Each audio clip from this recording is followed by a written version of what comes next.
I have the list of the 10 least affordable housing markets in the world, and they pretty much all have one thing in common, which you need to know. I came across this report from Visual Capitalist, great website, which talks about the 10 world's least affordable housing markets in 2022, and they say that the cost of a home varies greatly depending on where you live.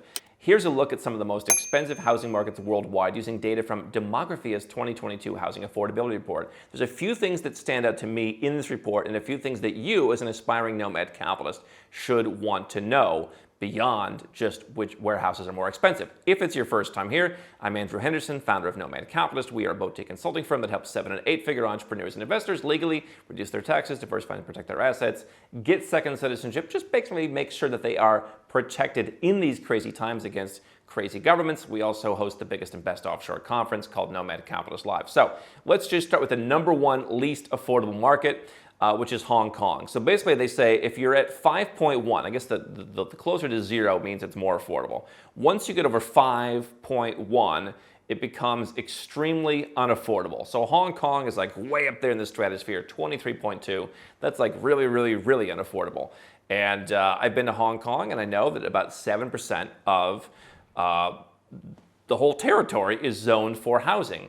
And so what's interesting is Hong Kong, tax-friendly place, obviously has gone through some changes in recent years. But when you compare that to New York City, for example, the two cities in my mind have very much the same vibe, other than one has better weather. New York City, 75% of the land is zoned for residential use, like 1/11 of that in Hong Kong. And so, yeah, prices are expensive there.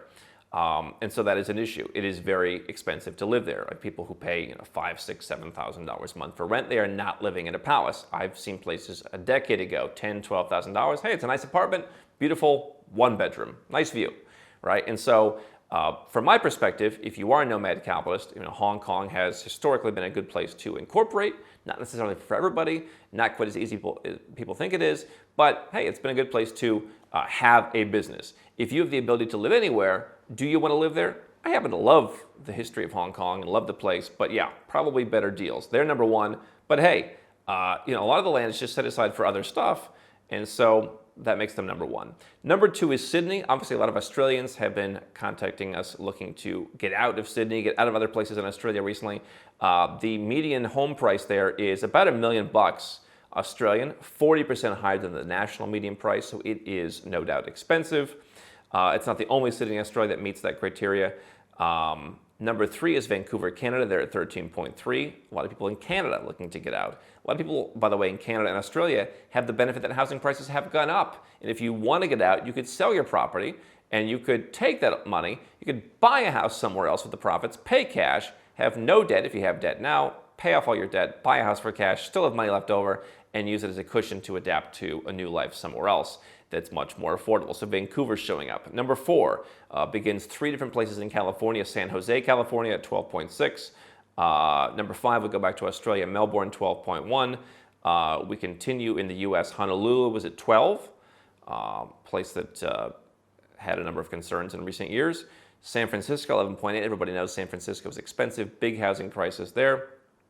And then we go to number 8, Auckland in New Zealand, another place people have been looking to get out. Los Angeles, 10.7, and then last is Toronto, 10.5. So basically we've got one tax-friendly territory here, which is Hong Kong.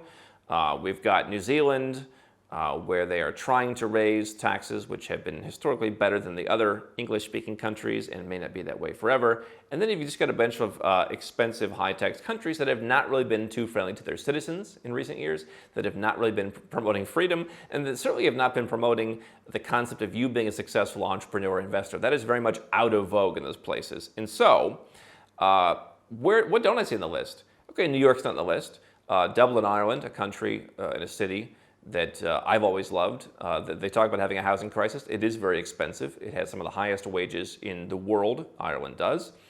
They don't make the list, even though it's extremely expensive. So from my perspective, having been in Ireland a lot and seeing their housing prices, these prices are really crazy. So the first thing that comes to mind is, I'm not your investment advisor and I'm not giving you investment advice, but if I owned a property in one of these places and I saw the direction that the world was going, I might be tempted to take some money off the table it could be a lot of money in some of these places. And again, start to diversify myself. Put some money in some banks around the world, or put some money in some stocks around the world, or put some money into whatever it is that, another business venture, or into some Bitcoin if I believe in that, or whatever it is. And then take a slice, buy a house somewhere else, get a residence permit or even a citizenship somewhere else, and make sure that I'm protected. Because the policies in these countries, number one, in California, in the Bay Area in particular, why don't they build more housing? The answer in places like California, I can tell you with certainty, is that they don't want more housing. They put up so many roadblocks. Adam Carolla, for example, who's speaking at Nomad Capitalist Live, talked about his days as a builder and all the things that they put up in the way. When I talk to people in some of the emerging countries that I spend time in, and these are guys who are builders, who I've had multiple engineers come who are our clients, and I say, yeah, this guy builds good stuff. Yeah, that guy, wow, really good Western quality construction. What they're complaining about building stuff in 6 months that would take 3 years in California. And so your government is taking a lot of money. By the way, these emerging countries have much lower taxes. They have much more free policies, much less bureaucracy, which is why something gets built in 6 months and not 3 years. And so you're basically paying, if you live in Toronto, Vancouver, Auckland, Sydney, Melbourne, California, Hawaii, you are paying for a bloated bureaucracy where California is like infinitely more bureaucratic, and the costs of that bureaucracy are infinitely higher than they are even in France. Look at what it costs for France to get something done versus California. For example, on housing, California, it beats them by a country mile. They are wasting so much of your money. And so you are paying exorbitant taxes in some of these places in excess of 50%, depending on who you are, for them to basically make your life difficult and make housing unaffordable. And so what does that do, by the way? The first thing it does is it's going to mean exactly what you see now in the US, and especially in Canada, especially in Australia. People are upset. Now, they should be upset at the government for having terrible housing policies, for not letting people build more houses, for not creating affordable housing, for not doing anything. They should be upset about inflation. They should be upset about everybody who's in power, but they're not, because the politicians have successfully turned that around on you.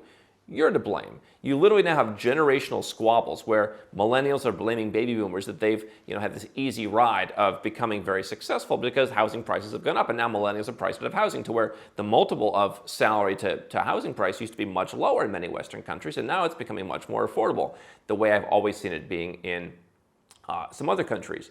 And so if you're in the US, for example, you never experienced how difficult it was to buy a home. The house that I bought for $170,000 in the worst month on record back in 2011, I just saw the other day, is now worth like $650,000. It's insane. I sold it for a profit, then someone else sold it for a much bigger profit, and now it's kind of even more. And so yeah, there's a housing affordability problem, but entrepreneurs and investors will be blamed when they're the ones who could solve the problem. They would love to invest in creating housing for people that would lower prices. They would love to have businesses that would build housing. But politicians who created the problem are going to blame you, and so then your taxes, which aren't even solving the problem, are going to go even higher because that's just the right thing to do. And so if you're staying in one of these places, not only is your housing costs going to go up, your property taxes in these places are going to go up if your property taxes are based on your house value, right? Some of these countries want to bring in some kind of unrealized capital gains tax where they take a slice off every year, or they want to have a wealth tax where they take a slice off every year. New Zealand's talked about that. Australia's talked about that. Canada's talked about that. Oh, and by the way, in California, we first told you that when you sell that property, when you sell your mansion for more than $5 million because prices have gone through the roof because of bad policies, they want to take a big chunk out of that with a new tax as well. The taxes will never stop because that's the nature of what's happening. Now, on top of that, do you want to live in a place that has unaffordable housing? My perspective is very simple. I don't have necessarily an allegiance to any particular place because it's just not how I am. I want to find the best place for my needs and my lifestyle. And the odds are that that's where I was born to me seem pretty rare. And so I can go out to any number of countries. I mean, what don't you see on this list? You don't see Dubai. Dubai prices have gone up through the roof. It was the #1 performing housing market by many metrics in the last year because people are moving there because they're tired of high taxes and they're tired of some of the more restrictive policies in their countries. People are flocking to Dubai just the same as Americans have been flooding to Puerto Rico. And so Dubai is a lot more expensive. I think it is, there are some properties that are definitely overpriced there.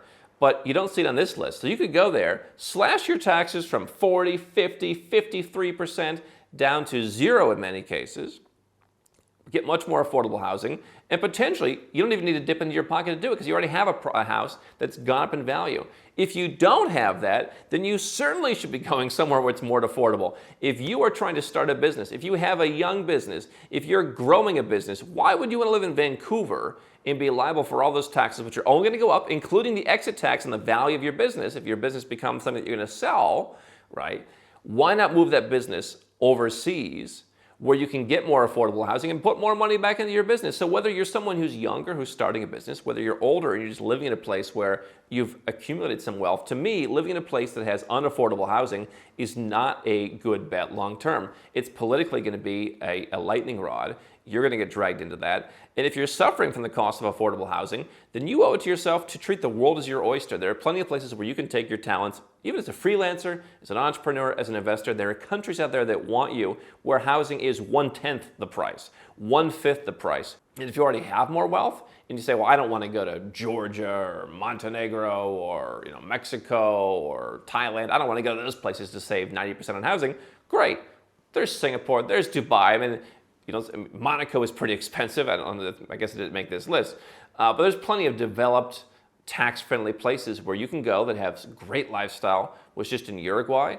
If you're a little bit older and you want something that's more calm, hey, go to Uruguay. They've got a great tax incentive for foreigners.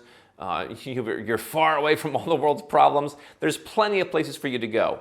My point, you don't need to live in one of the world's least affordable housing markets or even in the countries where this is happening, because even if you're in Alberta, even if you're in Kansas City, even if you're in Adelaide and your housing market isn't one of the most expensive, obviously you probably have some spillover from that, but also the bigger spillover is going to be the politicians on a national level trying to push policies against people like you who have wealth, who are making money, and saying that you're the cause of the problem, whether you're actually in the biggest market or not. And so you don't need to live in these places. You should go where you're treated best.